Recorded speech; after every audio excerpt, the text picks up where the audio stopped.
오늘 제목도 같이 한번 읽어볼까요? 시작. 나는 십자가에서 죽었다니까요. 네, 나는 십자가에서 죽었다니까요 라는 제목으로 하나님 말씀을 증거하겠습니다. 사람마다 다 자랑하고 싶은 게 다 있을 겁니다. 어떤 사람은 잘생긴 외모, 어떤 사람은 좋은 차, 좋은 집, 내가 어떤 학교를 나왔고 또 우리 가족 중에 유명한 연예인이 있다, 뭐 이렇게 자랑하고 싶은 게 있겠죠. 저는 개척교회 목사이다 보니까 본의 아니게 어떤 모임이나 어떤 사람들로 인해서 생각지도 않는 무시를 좀 당할 때가 있어요. 어떻게 하냐면, 목사님은 교회가 작아서 잘 모르겠지만 이런 말을 할 때 있어요. 그때 몇 달 전에 그런 얘기를 듣고, 목사님은 교회가 작아서 잘 모르겠지만 이래서 제가 어떻게 했을까요? 이 SNS다가 나도 이런 큰 교회 사역을 했었다 이런 사진을 막 올려놨다가 아이고 내가 지금 뭐 하는 짓인가 싶어서 다 내린 적이 있었고요. 그 다음에 이제 막 목사가 된 어떤 분이 큰 교회 부교육자로 있으면서 막 무시할 때가 있어. 나는 그래서 내가 목회한 지가 지금 사역한 지 20년이 넘었고 막 말하고 싶었지만 아이고 말한 대로 무슨 소용이 있겠나 이럴 때가 있다는 거죠. 이런 거 별로 중요하지 않기 때문에 그래요. 사람들마다 자랑하고 싶은 자랑거리가 있어요. 교회도 마찬가지겠죠. 그처럼 오늘 말씀을 보면 유대인들에게도 각자 이제 자랑거리가 있었습니다. 우선은 유대인들은 나름대로의 그 긍지가 뭐였냐면, 우리는 선택받은 민족이다라는 자랑이 있었습니다. 이 긍지, 프라이드가 얼마나 강한지, 우린 선택받은 민족에 대한 이 긍지가 굉장히 컸습니다. 그래서 굉장히 배타적이었습니다. 이방인들을 보면서 개, 돼지, 동물 취급을 했기 때문이죠. 두 번째로 그 근거가 뭐냐면, 우리에게는 토라가 있기 때문이다. 토라가 뭐죠? 율법이었습니다. 이게 두 번째 자랑거리였습니다. 첫 번째가 우리는 선택받은 민족, 선민이었고, 또 하나는 우리에겐 율법이 있다. 이게 자랑거리였다는 거죠. 그래서 그들은 이 말씀을 생명보다 더 사랑했습니다. 목숨보다 더 사랑했어요. 서기관 같은 사람들은요, 말씀 사본을 쓸 때 엘로힘, 여호와라는 해당하는 이 표현 단어가 나오면 엘로힘이라는 단어를 쓰지를 못하고 그대로 붓을 놓고 목욕을 제거하고 나서 깨끗하게 정결하게 하고 나서 그 엘로힘이라는 글을 썼다고 합니다. 그리고 엘로힘도 본인의 입으로 말을 하지 못할 정도였습니다. 히브리인들은요, 하나님의 말씀을 그만큼 중요하게 여겼습니다. 그래서 그 말씀을 사랑하고 그 말씀을 자랑하고 그 말씀을 의지했습니다. 그런데 오늘 이 백성들의 태도를 보니까요, 심각한 문제가 하나 있습니다. 사도 바울이 어떻게 지적을 하냐면, 오늘 본문 말씀인데요, 제가 봉독해 드리면 로마서 2장 17에서 20절에 유대인이라 불리는 내가 율법을 의지하며 하나님을 자랑하며 율법의 교훈을 받아 하나님의 뜻을 알고 지극히 선한 것을 분간하며 맹인의 길을 인도하는 자요 어둠에 있는 자의 빛이요 율법에 있는 지식과 진리의 모본을 가진 자로서 어리석은 자의 교사요 어린아이의 선생이라고 스스로 믿으니. 아멘. 자, 여러분, 우리 아까 첫 번째 1번 뭐라고 돼 있죠? 율법을 의지하고, 두 번째는요, 하나님을 자랑하고, 세 번째, 율법의 교훈을 받아 하나님의 뜻을 알고, 자, 그 다음은요, 지극히 선한 것을 분간하고, 그 다음 19절 보니까요, 네 번째, 맹인의 길을 인도하고, 다섯 번째, 어둠에 있는 자의 빛이요. 자, 맹인의 길을 인도한다는 것은 자기들의 눈먼 자들을 이 말씀을 가지고 인도한다, 이 뜻이에요. 그러니까 이게 무슨 말이냐면, 스스로 좀 착각을 하고 있는 거예요. 그렇게 선생된 자리에 있다고 생각하지만 스스로를 자기는 지키지 않으면서 이 착각에 빠져 있는 것, 잘하는 것처럼. 그거를 사도 바울은 이제 이 질문을 가지고 얘기를 하는 겁니다. 21절입니다. 시작. 자, 그러면 다른 사람을 가르치는 내가 내 자신은 가르치지 아니하느냐? 도둑질하지 말라 선포하는 내가 도둑질하느냐? 아멘. 다른 사람을 가르치고 있는데 정작 네 자신은 스스로 교훈하지 않는다는 거죠. 자, 앞에 서서 도둑질을 하지 마십시오 하면서 자기가 도둑질을 하고 있다는 거예요. 뿐만 아니라 22절입니다. 시작. 간음하지 말라 하는 내가 간음하느냐? 우상을 가증히 여기는 내가 신전 물건을 도둑질하느냐? 아멘. 자, 간음하지 말라라고 가르치면서 그들 스스로가 간음을 하고 있다는 거예요. 자, 우리 지난주 설교 내용을 혹시 기억하십니까? 말씀 그대로 되네라는 수요일 말씀이었죠. 거기에서 진리의 반대 개념이 뭐였을까요? 거짓말이 아니었어요. 진리의 반대 개념은 현상이라고 했어요. 현상의 반대 개념은 뭐냐면 실체, 뿌리, 동기 이런 뜻이었습니다. 예수님은 말씀하시기를 뭐라고 하냐면 너희는 간음하지 말라 하는 말을 들으면서 들었으나 내가 너희에게 이르노니 음욕을 품고 여자를 보는 자마다 이미 간음하였느니라. 아멘. 자, 그러니까 유대인의 관점과 예수님의 관점의 이 굵은 차이가 뭘까요? 유대인들은 너 행동했냐 안 했느냐 이 차이였어요. 그게 중요한 죄의 기초이고 그들의 기준이었습니다. 그런데 예수님은 어떻게 봤을까요? 예수님은 죄의 실체를 어디서부터 보냐면은 행동이 아니라 그 뿌리, 그 동기에서부터 보고 있다는 사실이죠. 했냐 안 했느냐가 예수님에게는 중요한 것이 아니라 네 마음의 뿌리가, 네 마음의 동기가 네가 지금 어떤 생각을 하고 있느냐, 이게 죄의 전체를 보고 있는 예수님의 관점이었다는 거죠. 물론 이들은 행동적으로 나쁜 일을 행한 적이 없을 수도 있어요. 도둑질을 안 할 수도 있습니다. 그런데 그럼으로써 자기들은 뭐라고 생각하냐면 나는 선민이고 나는 하나님의 자녀이고 우리는 저들과 달라 라고 생각했다는 거죠. 자, 여기서 사도 바울은 이런 질문들을 통해서 지적하고 싶은 게 뭐냐면 그들은 율법 자체를 갖고 있는 것만으로 하나님의 자녀가 된 표라고 생각했어요. 자, 잘 기억하십시오. 율법, 토라, 성경 말씀을 갖고 있는 것 자체로만 하나님의 자녀이다. 이 눈에 보이는 형식적인 것, 이런 것들 말이죠. 그런데 요한복음에서 보면 성경 기자가 정확하게 뭐라고 이야기하냐면 나의 계명을 가지고 있는 자라야 나를 사랑하는 자다. 이렇게 했을까요? 아니죠. 그렇죠. 나의 계명을 가지고 뭐 하는 자라야?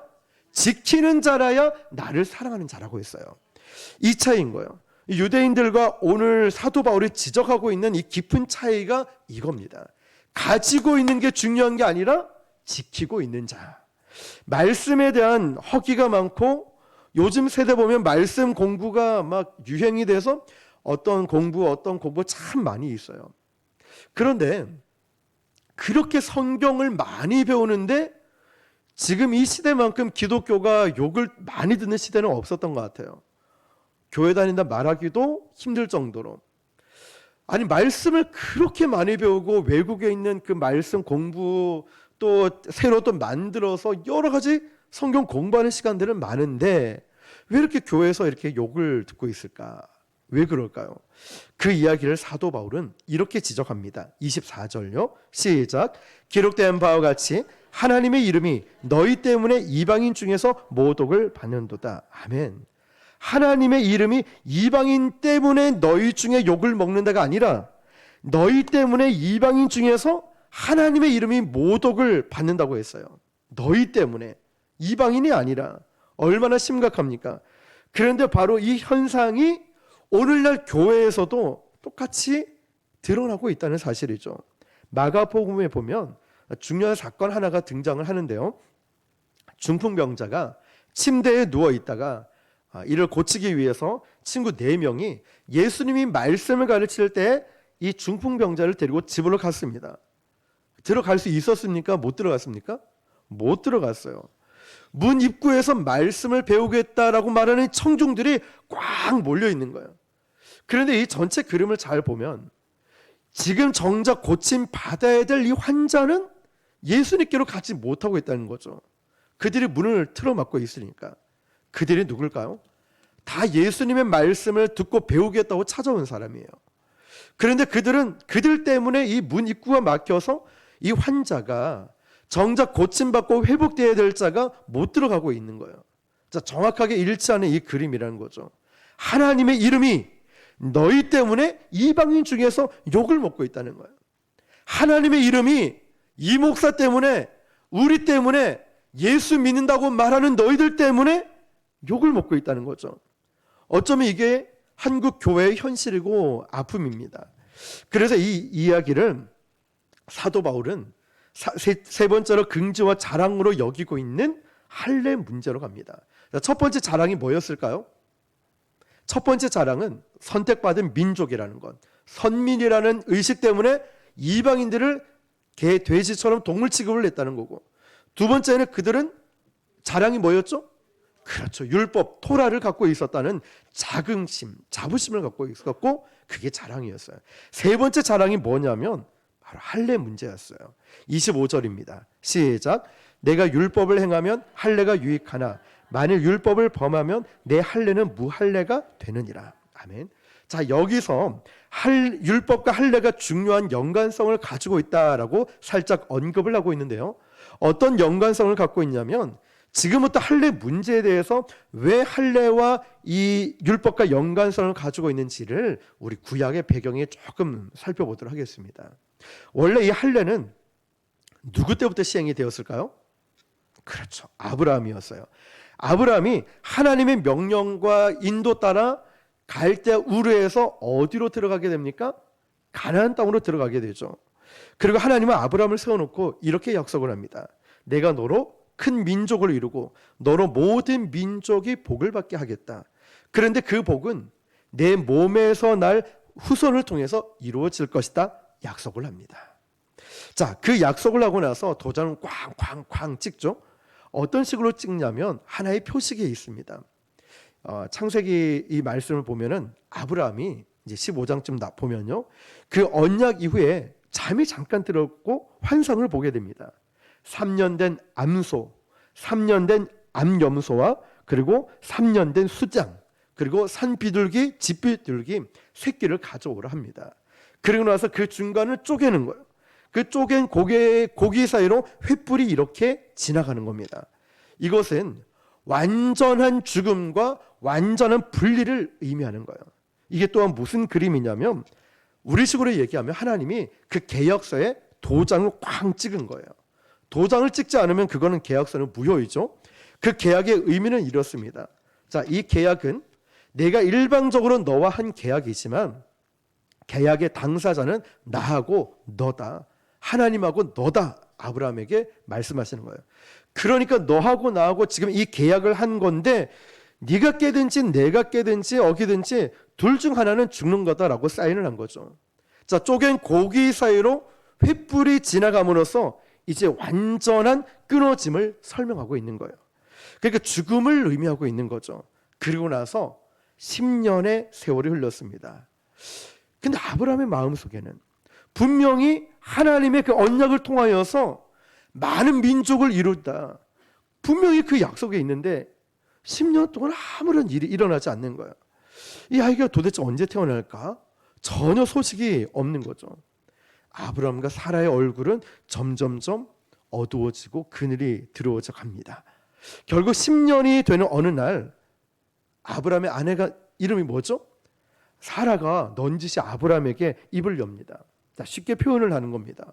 여보, 아무래도 내가 당신에게 이 얘기를 먼저 좀 해야 될 것 같은데 우리 언제까지 이러고 있을까요?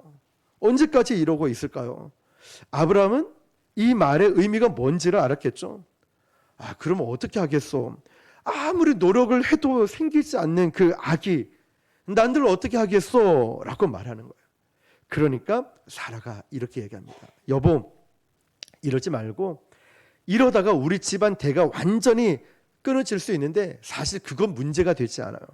하나님의 약속이 망가질 것 같아, 끊어질 것 같아서 이러면 안 될 것 같아요.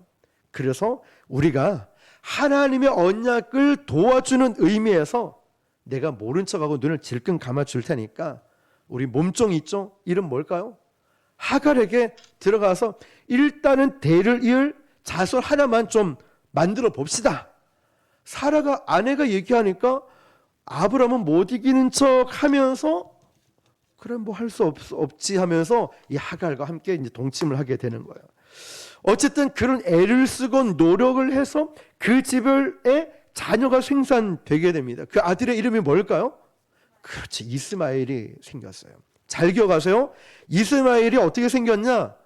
애를 쓰고 노력을 하고 자기의 방법과 힘을 다해서 생산된 아들이 이스마엘인 거예요.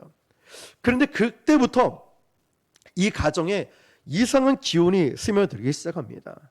그렇게 구체적으로 개인적으로 임재하고 찾아왔던 하나님의 임재가 그때부터 끊어지게 된 거예요. 하나님이 그때부터 일절 개입을 하지 않아요. 하나님이 나타나지 않는 거예요. 우리가 로마서 1장에서 배웠지만 가장 인류의 무서운 재앙이 뭐냐면 내버려 두셨으니 내버려 뒀다라는 말이에요. 성도에게서 재앙은 다른 게 아니라 하나님의 교제를 끊어버리는 거예요. 그런데 그걸 형통으로 착각하는 사람이 있어요.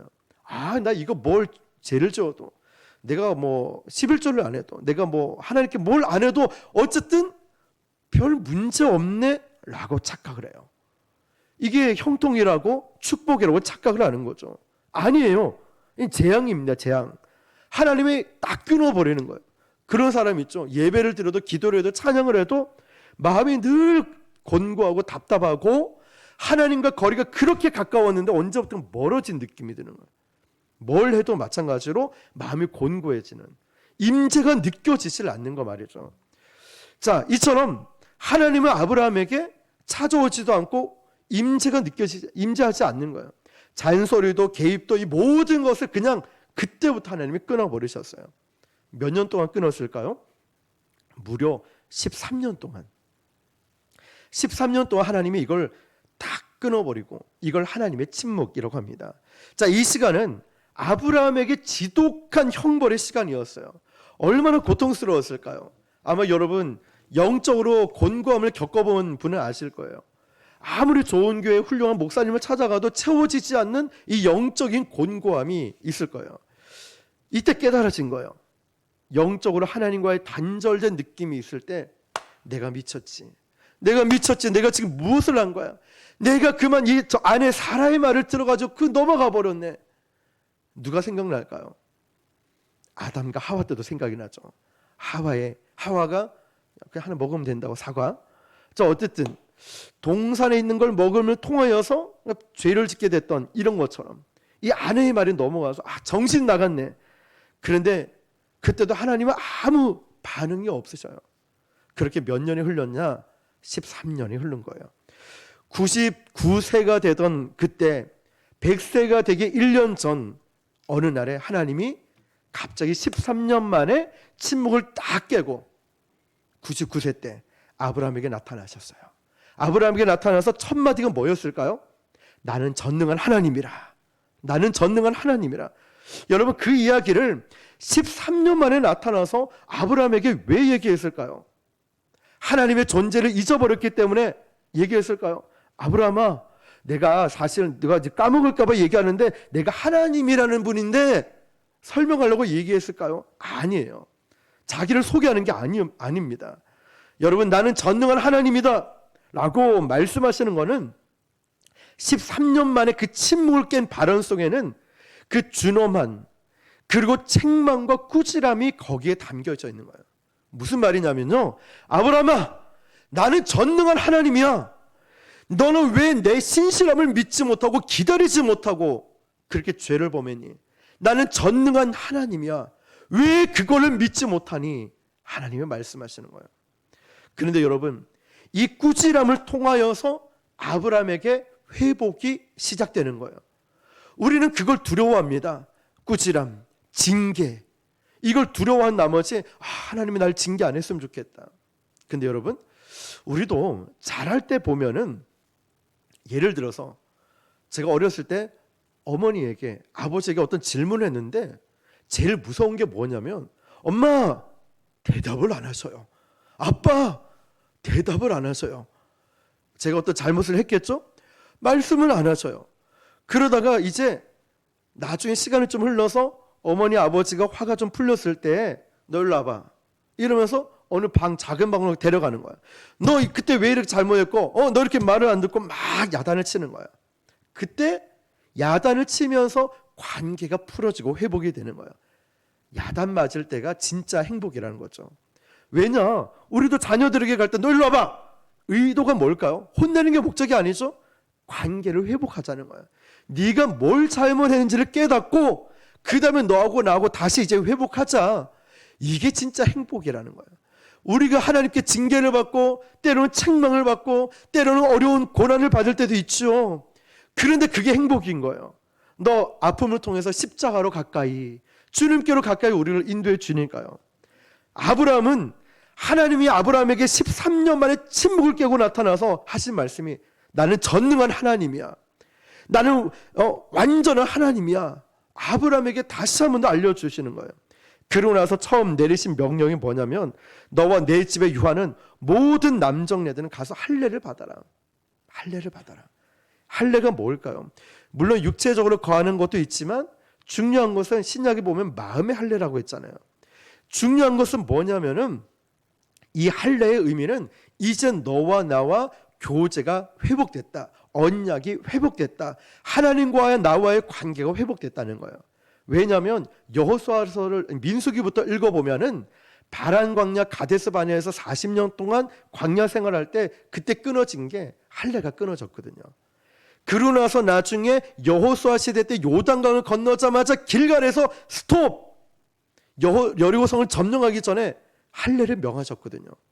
불순종해서 끊어졌던 할례가 이제 여리고성을 점령하기 전에 할례를 먼저 명령하셨거든요. 다시 이제 내가 너희들과 교제가 먼저 회복되겠다 말씀하시는 거예요. 자, 여러분, 이 말씀도 이제 할례라는 것은 우리가 잘 아시다시피 남자의 생식의 끝을 칼로 잘라내는 거예요. 지독한 고통과 아픔이 동반되죠. 그리고 피가 나죠. 지금도 정통 유대인들은 8일 만에 할례를 받는다고 합니다. 왜 8일이냐? 의학적으로 보면 이 8일 만에 남자의 그 생식기는 가장 지혈이 잘 되는 시간이 8일이라고 합니다. 그래서 태어난 지 8일 만에 할례를 범하는 거예요. 그리고 또 영적으로는 어떤 의미가 있냐면 남자의 생식기라는 것은 자손을 번성하는 최초의 관문입니다. 자, 그러면 이 거기를 자름을 통하여서 어떤 의미냐? 너는 육체적으로 죽었다. 너는 죽었다라는 뜻인 거예요. 아브라함은 그것을 하나님께로부터 13년 만에 선언을 받은 거예요. 뭐라고요? 너는 죽었다고.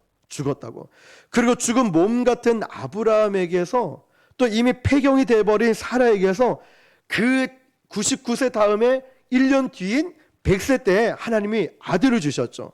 그 아들의 이름이 뭐죠? 이삭이죠. 이삭. 자, 그래서 이삭은 아브라함의 자손이라고 하는 것이 아니라 하나님의 자손이라고 말하는 거예요. 약속의 자손이라는 거죠.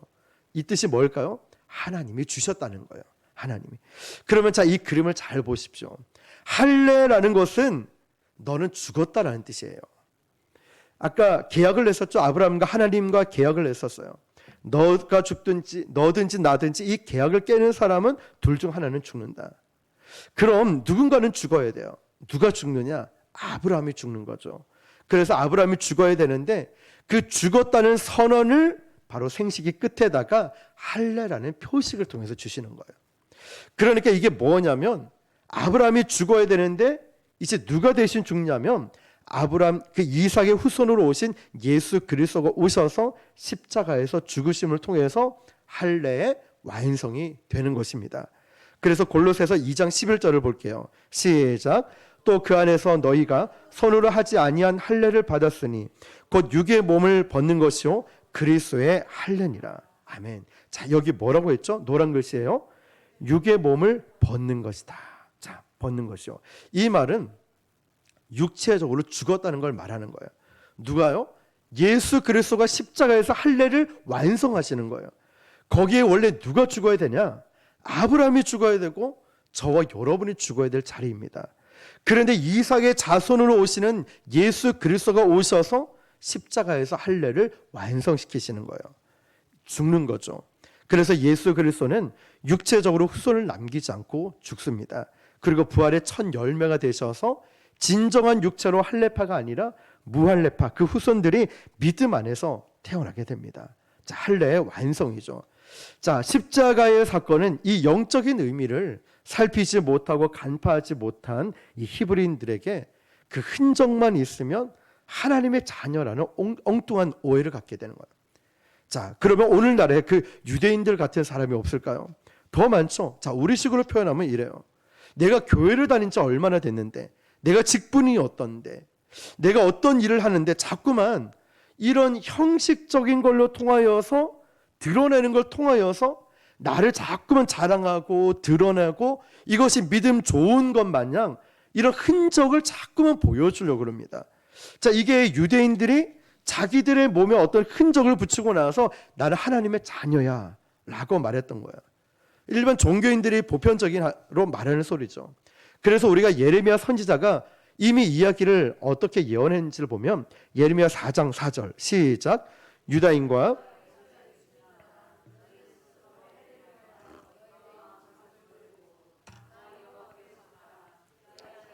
너희 악행으로 말미암아 나의 분노가 불같이 일어나 사르리니 그것을 끌 자가 없으리라. 아멘.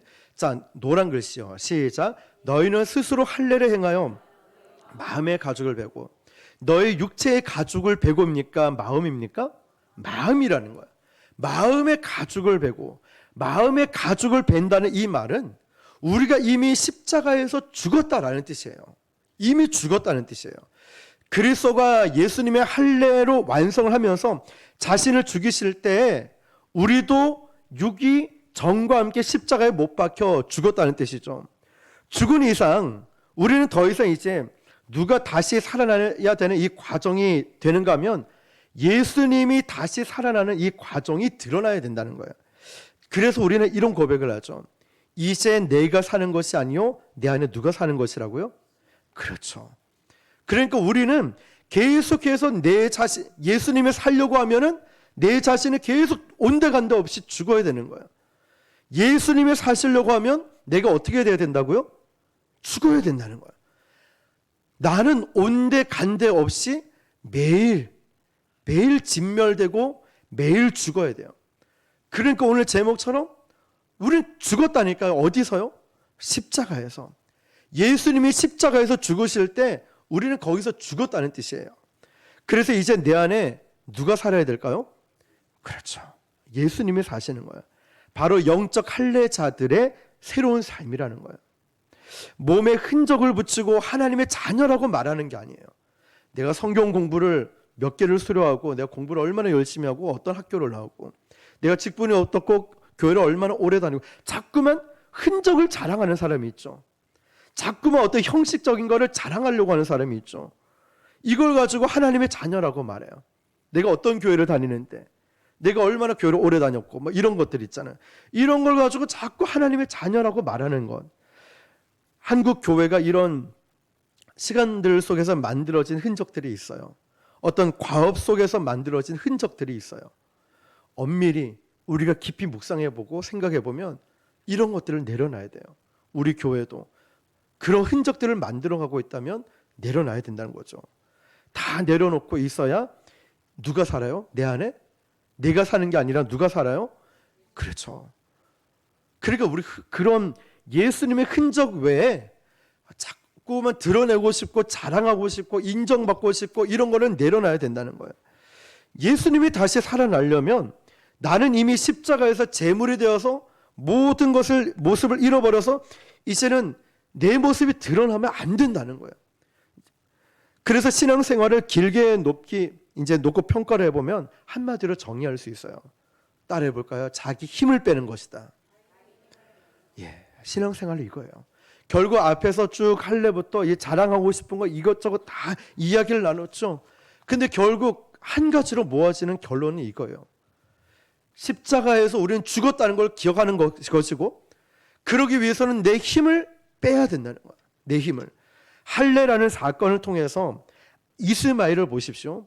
아브라함이 계획하고 아브라함이 의도하고 아브라함이 힘을 쓰고 자기 육체의 실력과 힘으로 낳은 아들이 누구라고요? 이스마엘인 거예요. 그리고 할례를 중심으로 그는 죽었어요. 이미.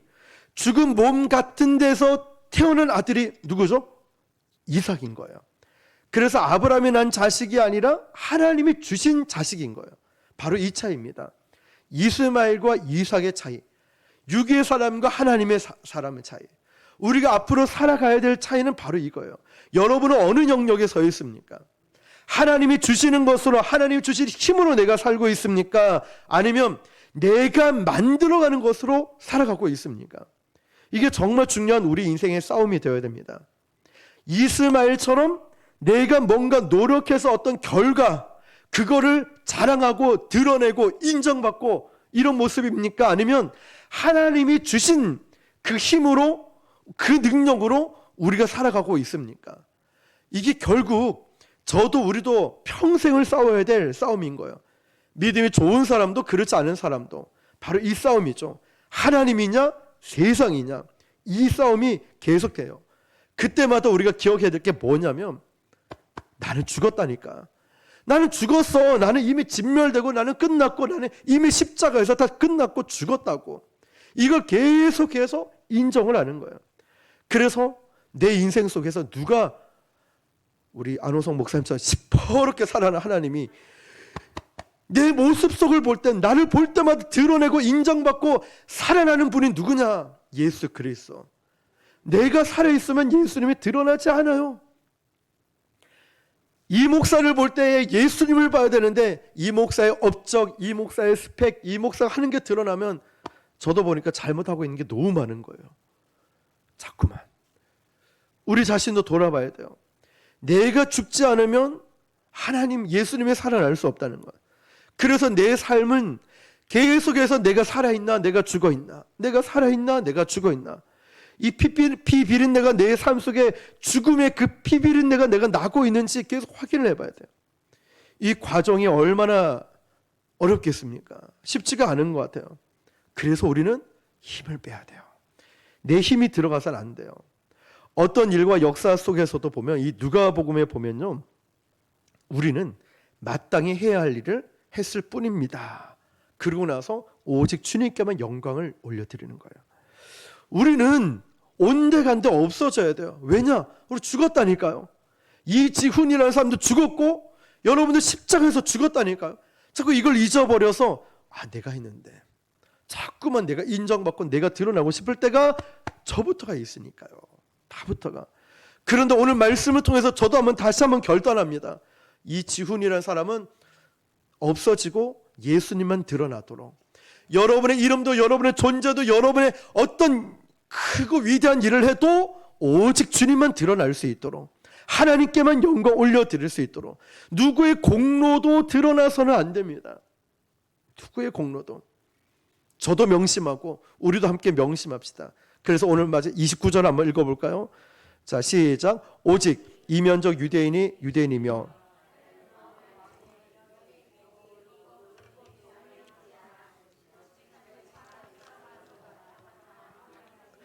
아멘. 왜 우리가 우리의 힘을 자랑하자 하고 긍지를 여기냐면은, 노란 글씨 시작. 그 칭찬이 사람에게서 아니요 다만 하나님에게서니라. 아멘. 왜 자꾸만 내가 드러나고 인정받고 싶고 이런 마음이 생겨나는지 아십니까? 이 반대 말씀이에요. 사람에게 칭찬받고 싶어하는 이 동기 때문에 이런 게 펄펄 살아나는 거예요. 이 지훈이라는 사람이, 이 목사가 뭐 했는데 얼마나 대단한 줄 알아? 막 드러내고 싶은 거예요. 뭐 때문에요? 사람에게 칭찬받고 싶으니까. 그 앞서 제가 말씀드렸죠. 나도 큰 교회 있고 나도 뭐도 있고 말하고 싶으면 이만큼 올라온 적이 있어요. 왜냐하면 굉장히 무시당하고 자존심 상하고 하니까 막 이러면 올라와요. 그래서 실제로 적어서 또 적었고, 이 클릭만 하면 SNS에 팍 뜨겠죠? 페이스북이나 인스타에. 근데 비공개로 해놨어요. 저 혼자만 보려고. 있습니다, 그대로. 한 번씩 보면서 참 내가 이 정도밖에 안 되구나 생각을 해요. 자, 여러분, 저도 이런 모습이 있고. 왜요? 왜 그럴까요? 사람들에게 칭찬과 인정받고 싶은 마음이 있으니까. 이런 행위들이 계속 일어나는 거예요. 사람 앞에 칭찬받고자 하는 동기가 명분을 만들어내요. 당연하고 지극히 그럴 수밖에 없는 거. 이거 내가 했는데, 이건 내 힘이지. 그런데 오늘 아까 말씀해 보니까 그 칭찬은 사람에게서가 아니요 다만 누구에게서요? 하나님에게서만. 할렐루야. 그래요. 하나님께만 칭찬받으면 되는 거예요. 아멘이십니까? 하나님께 인정받으면 돼요. 하나님, 나 예배의 자리에, 나 기도의 자리에, 나 헌신합니다, 나 이것도 합니다. 누구에게? 하나님에게만. 이러면 되는데 이 목사가 이래 부족해가지고 그것도 자랑하고 싶고 드러내고 싶었다 했던 이 어리석은 제가 일부러 안 지우고 비공개로 해놓은 이유가 그거 보면서 제 부족함을 좀 깨달으려고. 여러분, 그래서 사도 바울도 유언 같은 마지막에 그를 디모데 후서에 이렇게 했어요. 의로운 재판장이 그날에 내게 주실 것이니 내게만 아니라 주의 나타나심을 사모하는 모든 자에게 도니라. 의로운 재판은 하나님만이 하신다는 그 말이에요. 그러면 우리가 감추어주고 제대로 평가를 못 받고 오해받을 수도 있고요, 인정 못 받을 수도 있어요. 또 얼마든지 자존심 상하는 일들이 있을 수 있습니다. 그거를, 그 속마음을 사람들에게 난 그거 아니야 라고 해명하고 싶을 때도 있을 거예요. 그러니까 이런 과정들을 우리는 날마다 씨름해 가는 것 같아요. 그러면서 우리의 육체의 정과 이 모든 것을 다 십자가에 못 박는 거예요. 내 자아를 십자가에 못 박으면서 나는 힘을 빼는 거예요. 우리 주님이 나를 핸들링하기 쉽게, 나를 이끌어가기 쉽도록 내 이름은 온데간데 없어지고 오직 예수님만 살아나도록, 예수님만 드러나도록. 여러분, 힘 빼는 게 쉽지가 않죠. 운동 선수들도 보면 힘 빼는데 10년이 걸린답니다. 야구 선수들 보면은 공이 멀리 날아가서 홈런이 되죠. 그냥 되는 게 아니래요. 보면 힘을 쫙 빼고 그냥 정확하게 치니까 툭툭 치는데 홈런이 돼요. 몸에 힘이 들어가 있으면 안 되죠. 드럼도 그렇죠. 모든 악기들도 그렇죠. 운동도 마찬가지로 힘을 빼라고 하는 거예요. 힘을. 이게 참 우리 신앙도 마찬가지인 것 같아요. 내가 했지 내 자랑이나 내가 어떤 게 아니라 힘을 쫙 빼니까 하나님이 나를 인도해 주시고 나를 이끌어가 주시면서 하나님만 영광 받아 주시고, 참 이런 모습들 말이죠. 예전에는 참 부끄러운 고백을 말씀드렸죠. 이제 이전 교회 규모가 있으니까 제가 명함을 팠어요. 전도를 계속 하니까 교회 사진을 딱 놓고 부목사 이지훈 했는데 옆에는 담임 목사님이 있는데 그 이름을 장로님이 지우고 제 이름만 넣으라고. 근데 이런 교만하고 아주 철없고 참 영적 갓난아기 같은 모습이 저에게 있었대 있잖아요. 그런데 LA에서 어떤 연세가 지극한 목사님이 오셨어요. 손을 이제 좀 저으셨습니다. 그러니까 설교할 때도 이제 늘 잡고 손을 떠셨어요. 몸이 좀 불편하셔서. LA에서 오신 목사님이신데요. 그때 다윗에 관련된 설교를, 시리즈 설교를 하셨어요. 부흥회를. 그런데 이 목사님은요, 연세도 있으실 뿐더러 말도 조곤조곤 하셨어요. 어떤 목사님, 부흥 강사 목사님처럼 할렐루야 믿습니까 아멘 막 이러지도 않아요. 불길 가 이러지도 않아요. 근데 천천히 말씀하시는데 그 온유하고 자비로운 말씀에 온 성도들은 눈물이 뚝뚝 흘러내는 거예요. 그래서 다윗의 영성이 필요합니다. 그 마지막에는 다윗 가지고는 안 됩니다. 그래서 예수님이 오셔야 됩니다. 시리즈 설교를 하는데 모두가, 저도 지금 아쉬운 게 그때 영상을 좀 녹화를 해놓고 이걸 보관했으면 얼마나 좋았겠나 생각이 들 정도였는데요. 그 설교를 들을 때마다 저도 막 잔잔한 말씀에 심령을 막 울리고 하나님의 만지심이 느껴지는데 얼마나 눈물이 나는지 몰라요. 그래, 이런 거구나. 힘을 뺀다는 건 이렇게 설교하는 거구나. 그분의 목사님 식사를 하면서도 어떻게 그 인자하시고 인품도 얼마나 좋으신지. 자기는 온데간데 없어요. 나는 아무것도 아니에요. 이 보세요, 나는 손도 떨고 있잖아요. 입술도 온전하지 않잖아요. 나는 아무것도 아니에요. 우리 주님이 나를 붙들어 주시지 않으면 난 아무것도 할 수 없어요. 말씀을 준비하면서 그분이 제일 생각이 났어요. 그분이 말이죠. 무슨 차이일까요? 내공의 차이라고 이런 말 하죠. 힘을 빼는 거예요. 한국 사회는 격렬해요. 너무 힘이 들어가 있죠. 한국 교회도 너무 급합니다. 너무 빨라요. 막 부숴야 되고 격렬합니다. 그런데 여러분, 오늘 이 말씀을 통하여서 결국 하나님이 우리에게 원하시는 것은 바로 이거예요. 너희는 죽었다는 거예요. 이거를 좀 잊지 말라는 거예요. 십자가에서 이지훈이라는 사람, 여러분도 우리 모두가 죽었다니까요. 죽었고, 그렇기 때문에 우리는 이제 힘을 빼고 예수님만 드러나는 거예요. 내가 보이는 흔적을 자랑하지 말고, 보이는 형식을 자랑하지 말고, 그런 크리스천이 되지 말고 십자가에서 이미 죽은 내 안에, 그래서 나는 온데건데 없이 예수님만 드러나는 그런 순종의 삶 말입니다. 오늘 한번 결단했으면 좋겠어요. 저도 결단하고 여러분도 결단하고, 하나님, 아직 제가 펄펄 살아있는 건 뭡니까? 내 혈기, 내 감정, 내 자랑, 내 자존심, 아니면 내 꿈과 희망, 내가 하고 싶은 일, 이스마엘을 얻었던 그 노력과 열심, 아니요, 이삭을 얻었던 하나님이 주셔야 되는 거예요. 다니엘에게도 하나님의 지혜와 학문과 서적을 깨닫는 지혜를 주셨다고 했거든요. 하나님이 주셔야 되는 거예요. 근데 우리 힘으로 얻어서는 아닌 거예요. 내 노력이 아니라 하나님이 주시는 것, 하나님의 인도하심을 받기 위한. 그래서 다시 한번, 주님, 제가 십자가에서 죽겠습니다.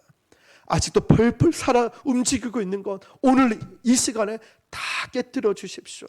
내 자아, 내 고집, 내 혈기, 인간적인 방법들, 생각들 다 꺾어주시고, 주님, 힘을 빼겠습니다. 힘을 빼겠습니다. 다 힘을 빼서 하나님이 말씀하시는 대로 그냥 토를 달지 말고 변명하지 말고 아멘, 아멘 순종하겠습니다. 사람의 칭찬, 사람의 인정, 이제 더 이상 그거 바라지 않겠습니다. 자꾸만 그걸 바라보니까 내 흔적을 자랑하고 싶어요. 내가 이제 이거 바라지 않고 나는 없어지고 진멸되고 끝나고 예수님만 드러나고 예수님만 사시는 그런 인생을 살아가겠습니다. 오늘 한번 결단하고요. 그렇게 오늘 찬양하고 한 가지 기도 제목, 그것만 기도할 거예요. 먼저 우리가 두 가지만 기도할 텐데요. 한 가지는 오늘 여러분에게 주신 하나님 말씀이 있을 거예요. 내가 깨트려야 될, 내가 부서져야 될, 내가 완전히 진멸돼야 될 나의 육체적인 생각들, 그거 한 가지 기억하면서 회개 기도하고요. 그 다음에 찬양 한 곡 부르고 우리 한 번 더 하나님 정말 십자가 앞에 주님만 드러내는 그런 삶이 되게 해달라고 기도하겠습니다. 오늘 한 가지 붙들고 기도하겠습니다. 하나님, 저를 완전히 깨트려지고 부서주시고 하나님만 드러내게 해주십시오. 내 안에 깨트려지고 부서져야 될 것이 무엇인지 생각나게 해주십시오. 우리 주여 한 번 부르고 간절한 마음으로 기도합니다.